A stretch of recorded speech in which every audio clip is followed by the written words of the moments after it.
Hello, computer, the internet, and welcome back to more Phoenix Wright. We missed a couple days because somebody thought we had more episodes than we actually did. Oops. But we're back now, so...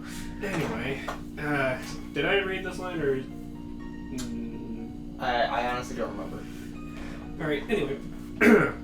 It took us time finding a payphone, apparently, so he was late reporting the crime. By the way, we got a comment from Ethan Gonzalez, who said that he really likes your Godot voice. Cool. He says, Metal Gear Solid win. Or sorry, Metal Gear Godot win.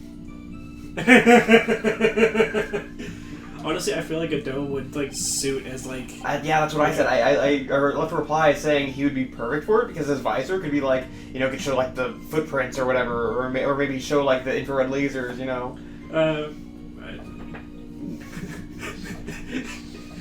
He's Blind Snake. Jeez. Alright. How long was the defendant unconscious for? The officers got to the crime scene around 2:40. Maggie was still out cold, like, in the kitchen at that time. She was in the kitchen? Wait, I thought the whole thing was she collapsed, like, right there at the table. If that's not the case, then... Well... Then how much time passed in between... Her delivering the drink and him drinking it. Yeah, and then also... him dying and her passing out. And if so, was she moved? If so, why? There's a lot of other questions I have now. I don't know, but I'm gonna get myself a Dr. Pepper. Wow. Don't put the cat in the fridge. Yeah. And there's a cat. I guess don't let her in the fridge. Oh, I mean... It took another 10 minutes or so before she came to. I would have liked to have been on the scene myself. I bet you would have liked to have carried out the search, too. I don't think that's what he means, Phoenix, but okay. I would have loved to see Maggie sleep like that. All pretty and peaceful. Whoa. Dude. Creepy. Yeah. You're a professional detective gumshoe, not a professional bird watcher. Bird watcher. Say the romantics for your own time, detective. all we need to know about is the investigation. Oops. I guess I'm pretty red right now, aren't I? Jeez. Hey. You didn't have any? Are you saying that it was stolen then? No, I don't think so. The victim didn't have a driver's license or even a credit card on him, pal. All he had was 58 cents in his wallet. 58 cents? Yeah, I can't believe I found someone with less in their wallet than me, pal. The victim sounds like he was a thoroughly miserable young man. Or some kind of outlaw. Might I give him a bit of an edge? I think I'm onto something here. Edgeworth? Ah! Freaking rip off the visor and it's actually Edgeworth underneath in a disguise. Haha, it was me this whole time, Phoenix. Right? Miss me? Yeah, that's cheese. Oops. Sorry. What? Hi. Hello. Yeah, she does that. She just sits on the tray and then, like... Just bumps me with her nose. Yeah. Or, like, paws at me or just, hey, give me attention. She'll do that to me, too. She's so cute. Yeah. Wait a sec. Huh? Did I say something dumb again? Let me paraphrase what you just testified to this court. The victim didn't have any form of ID on him. That's what you basically just said, yes? Yeah, basically. In that case, how are you able to identify the victim so quickly? Oh, bad. He's so let down. He's got the whole sagging shoulders and puppy eyes thing going. There was a prescription bag on the victim's table along with the lottery ticket.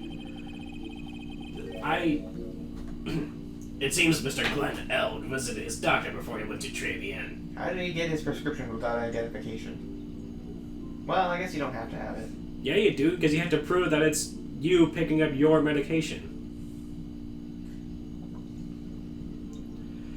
So my only idea is that maybe somehow he accidentally left his ID and everything at the pharmacy when he went to go grab lunch.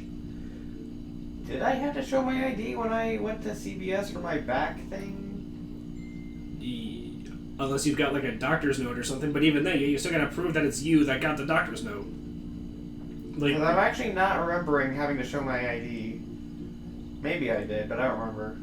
Anyway, sorry, it's not important. well, overall, typically pharmacies are like, they'll walk into the counter and be like, hello, can I have your name or your prescription number? Well, yeah, I said my name, but I don't think I ever showed my ID. Well, typically when they go and look for the ID, they'll grab whatever the closest to the name you gave them is, and let's say you said Nicholas Stewart, they grab the first Nicholas Stewart they see, and under the assumption that it's you, they'll ask it usually at the counter they'll ask to see your ID just to confirm that yes, it is you, and also make sure that you are legal to be giving, they're legal to give you the medicine that you asked for. Huh. Well, anyway. That's always that's how it's always done when I went to go even get my epilepsy medications. Even though I've gone to the same pharmacy for fucking years, yeah, they still ask every single time I go there. I got a lot of fucking medicine back when I was sick and for my rash and all the. I went to the doctor a lot recently. Mm-hmm. But I'm just thinking about it. I guess it's different for you, but I don't remember ever having to show my ID for any of those. Well, maybe I don't know why.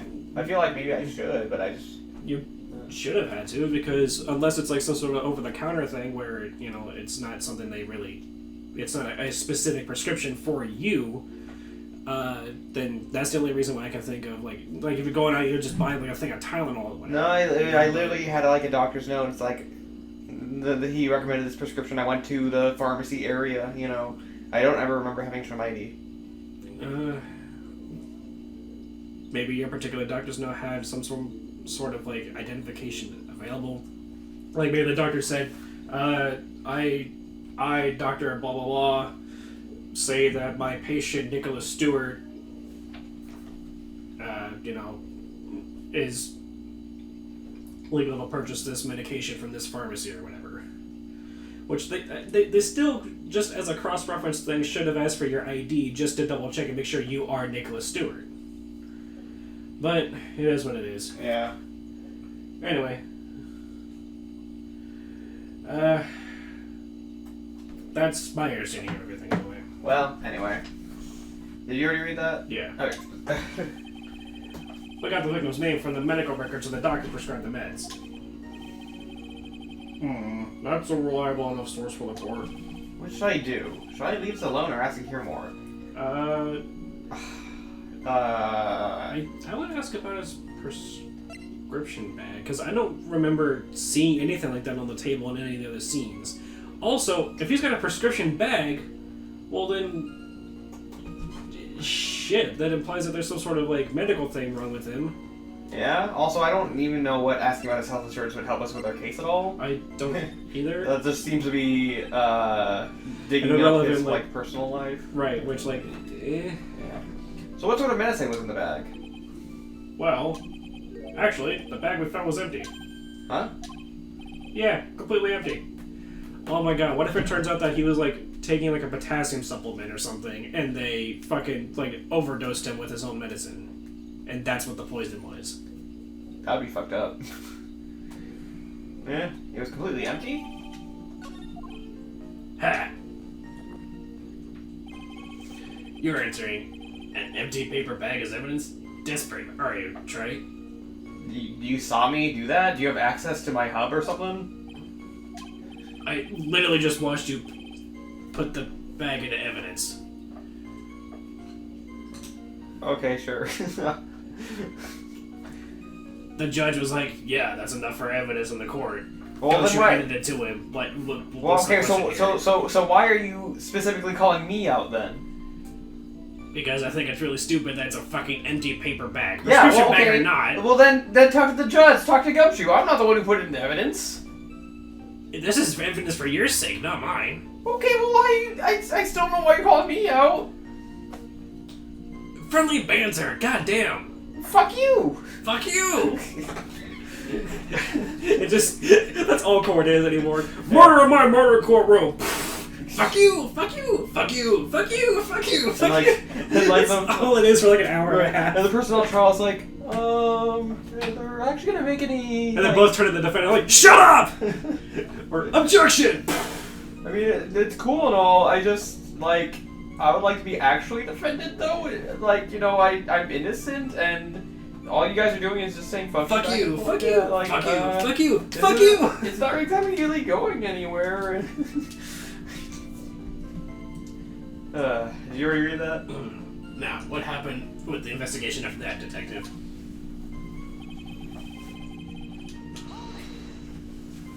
But the defendant had been passed out for a while, correct? In that case, isn't it possible someone planted the evidence in Maggie's pocket?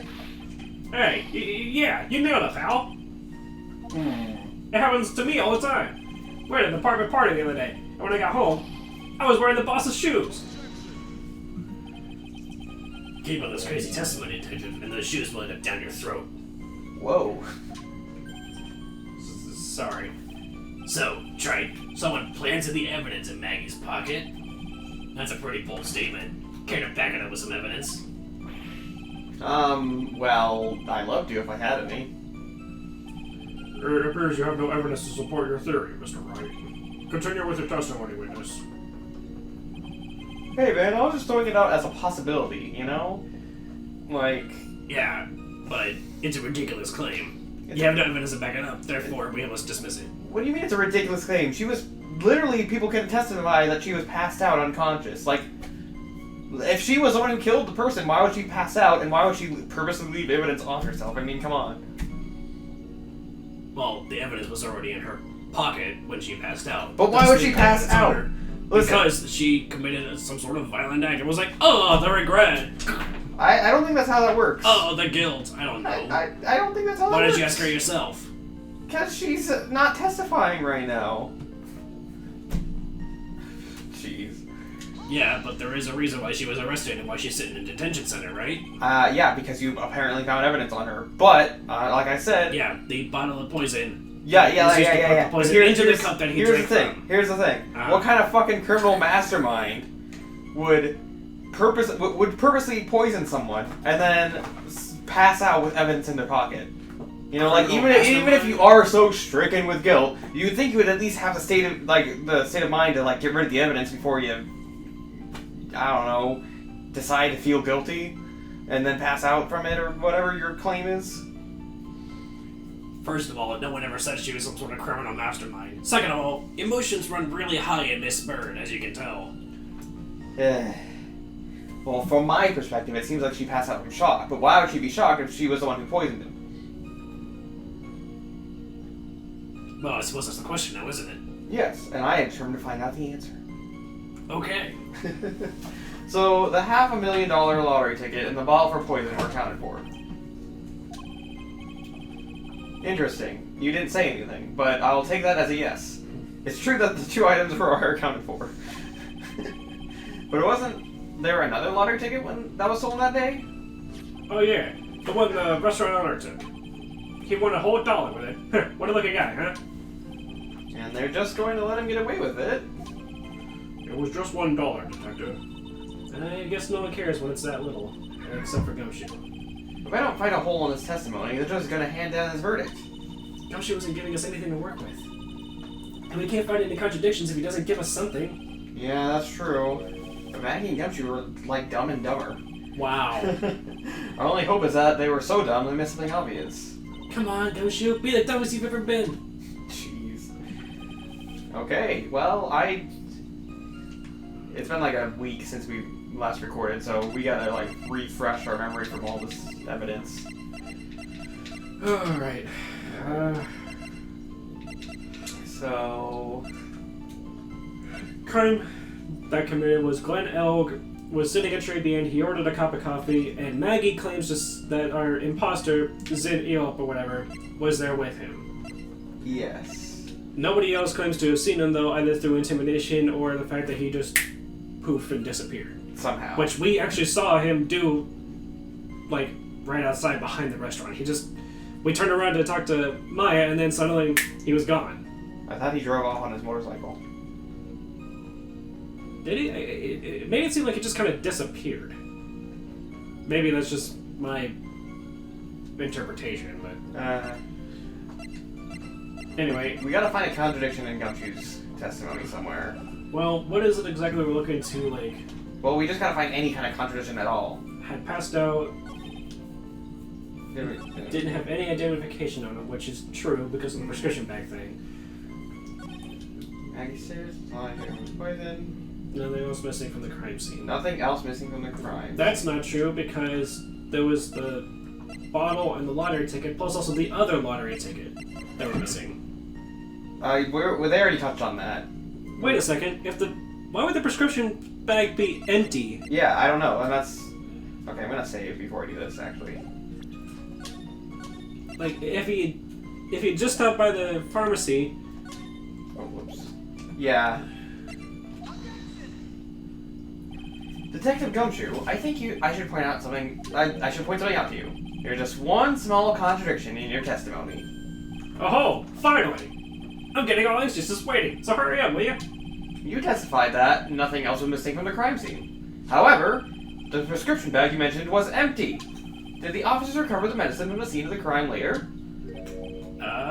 No, they didn't. Wow, Goshu is really fired up to be wrong. Yeah. The victim was given a prescription right before going to Tribulations. Where, then, did the medicine disappear to? Yeah, you're too cool, pal! Oh, thank you. Indeed. Due consideration wasn't given to the victim's prescription and the previous trial. Witness, why do you always overlook such vital pieces of evidence?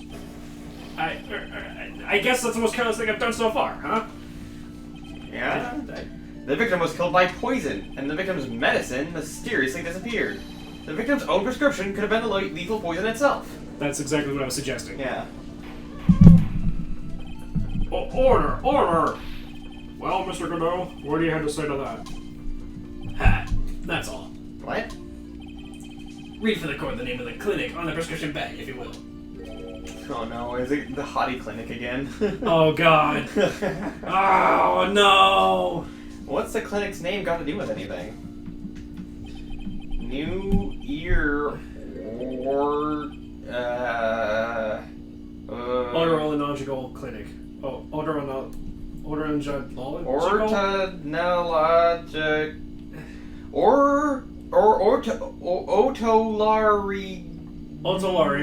Otolaryngological. Yes. Otolaryngological. Otolaryngological. Otolaryngological. Otolaryngological. Otolaryngological. That's a fucking word. That is a fucking word. Just what kind of illness was the victim suffering from, Mr. Godot? Hardly an illness, Your Honor. More like a bitter war wound, you could say. A war wound? The day before the incident, Mr. L found himself in a fight. He took a blow to the side of the head and ruptured his eardrum. He ruptured his eardrum? Then what on earth was the prescription he was given? It was a cream that was to be applied topically inside his ear canal, not to be ingested. What? I've never heard of anything like that. Me neither, but then again, I've never ruptured my eardrum.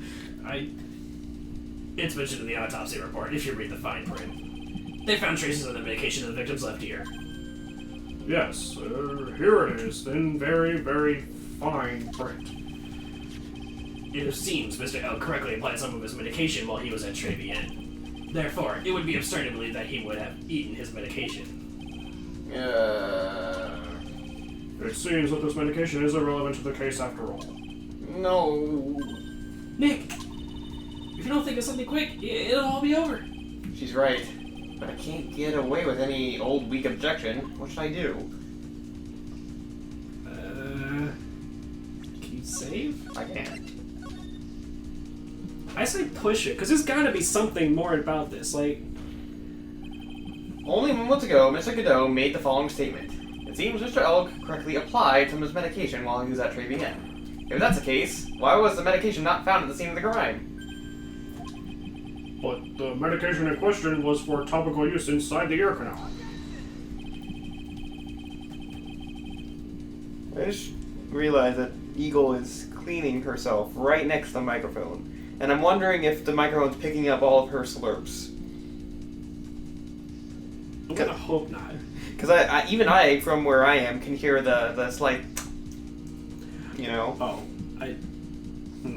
well, let's hope not. Okay, let's hope it's not like super overpowering if it is. Yeah. Anyway. Silly girl. That doesn't change the fact that it cannot be found at the crime scene. However insignificant it may seem, it's a lawyer's duty to pursue the truth. You know as well as I do that medication is irrelevant. It hardly seems likely that a prescription drug would contain potassium cyanide. It hardly seems likely that the coffee the waitress served would contain it either. But it did. The possibility is undeniable. Arrgh. That's enough. Children, shut the fuck up. Mr. Godot, is the detective the only witness the prosecution wishes to call? Mr. Godot? Yeah. I've got my own witness I'd like to call, sir. It's the old man who was there with the restaurant on the day of the murder. No. Victor Kudo? The pigeon hater? The perv? The many other things we could say about him? The weird, vaguely conservative Japanese guy kind of thing? Also, what's wrong with his nose? It seems like he's the one that needs some sort of medication. Right, it's like it's like his giant, whole... It's like his bulbous, whole... like, irritated red thing on his nose. And it's almost as if he had a boil on his nose, but the boil got so big it just became his nose. Right, it's like he had a boil that he never, like, popped or found any medication for or got rid of or whatever, and it just overtook his nose. Engulfed the rest of his nose, yeah. How does he even breathe? I don't know, because I man. don't see any nostrils on him, you know? Well, he could breathe through his mouth. I mean, whatever. The matter of the disappearing medication seems little more than trivial at best. However, it wasn't explored at all in the previous trial, and that is something that bothers me. Yay, good job, Nick. The court will adjourn for a 10-minute recess, after which we will hear the prosecution's next witness. Ha! I suppose this means I'll just have to finish you off in my last 6 cups. Finish me off? That sounds kind of gay, man. What? What do you mean? Like, finish me off. What context are you trying to imply? You know. No, I don't. What? Listen, we're in a court setting. Maybe after we're done here, we can discuss matters. Whoa. Hey, listen, I already told you last time, I don't swing that way, alright? Listen, I understand you got a thing going on with some of the other prosecutors here. I don't do that, alright? How many times I gotta say this? And listen, you're the one that keeps making all these... You're the one that keeps taking it into a sexual context! Yeah. You know what's pretty funny? What? I'm Ace. Then why do you keep flirting with me? Because it's fun. I like seeing your reactions.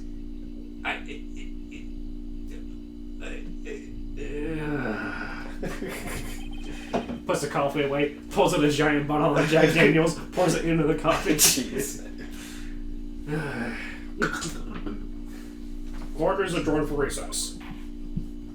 Little school bell rings in the background. Yay! Yeah. Phew! That was close. Tell me about it. I nearly died in there. That's my line, sir. No, it's my line. I think I really did die a little bit. Looks like we all nearly died in there. I can't believe Detective Gumshoe. How can you betray us like that? Huh? He said he'd help me, but he totally set me up. I don't think he meant to do that, Maggie. He was backed into a corner. I mean, the guy's got to do his job, right? It's okay. I know all about lies and betrayal. I've had them my whole life. But it really hurts this time. I feel like someone punched me hard in the stomach. I hate that guy. I don't ever want to see him again. Poor Gumshoe. He walks up. Oh. So the next witness is going to be that old guy from the park, right? Yeah, Mr. Kudo. Lover of waitress outfits and projectile seeds. Projectile seeds. Projectile seeds.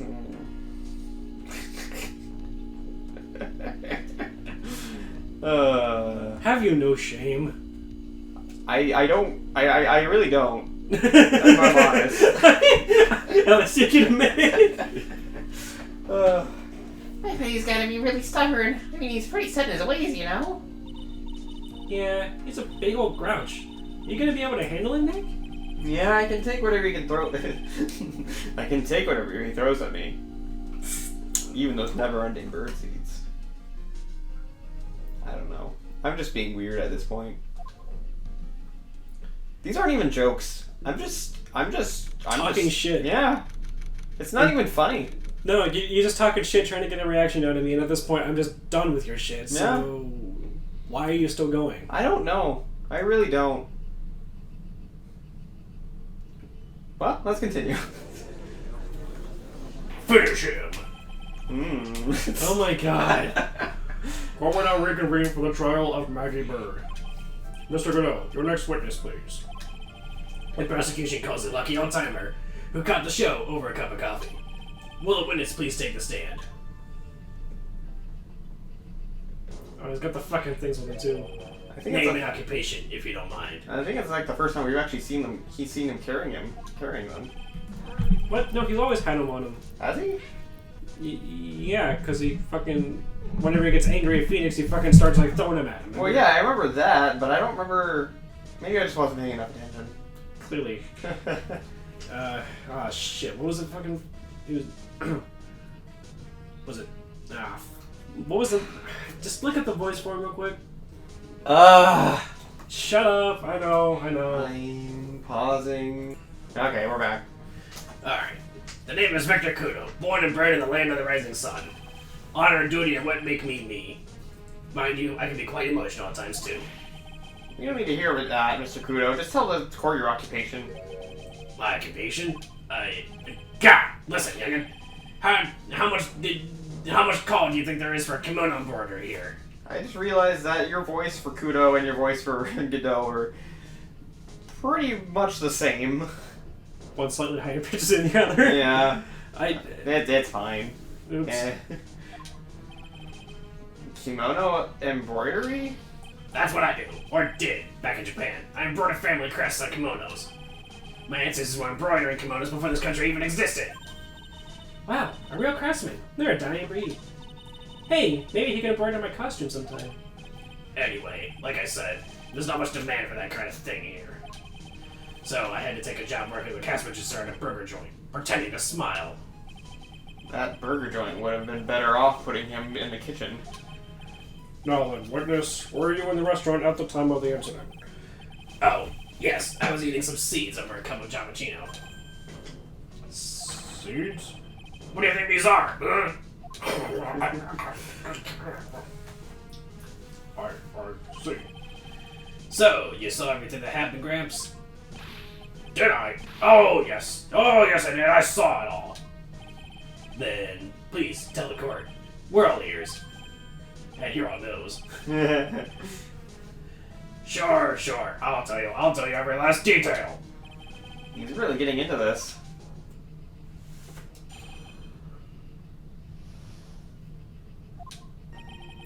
The young man was reading the sports paper. The serving girl brought him a Giammaccino, but she put something in it. The man took one sip of it, looked like he was in terrible pain, and then collapsed. That's the serving girl, right there in the defendant's chair. I remember her well. You remember her outfit well? Mr. Kudo, she is not a serving girl. Please refer to her as a waitress. I had a random idea. Hmm? That girl. Maggie? No. The one that we saw briefly in Len Left. Oh, the like weird like goth looking chick? Yeah, what if she, for some reason... What if she put on a waitress outfit? What if she was the one who did it? And then the old guy wouldn't have been able to tell who's who because he's only focusing on the outfits, not their faces. You know, I think that kind of puts together a couple of pieces that I was thinking about the other day when I mentioned something about it possibly involving her. That's just a theory I have. It's something I just thought of. But We don't know anything about her or anything, so... Right, we saw her very briefly as we were walking into the cafe the first time, and we haven't seen her since. Yeah, she didn't even talk or anything. Yeah, she just... She was there and then she was gone. Dot, dot, dot. Yeah. I wonder, do you think she might have been Glenn's, like, girlfriend? I have no idea. We can't Or really... maybe, we really maybe can't... Sid Eop? They're just speculating at this point, like, what may be more accurate. I don't know. But it's been 30 minutes, so it's the end of the episode. Oh, alright. So in the next episode, we will continue with this cross-examination. That's what it's called. Right, because he already gave his testimony, so... Yes. Yeah. So, see you guys then. Bye.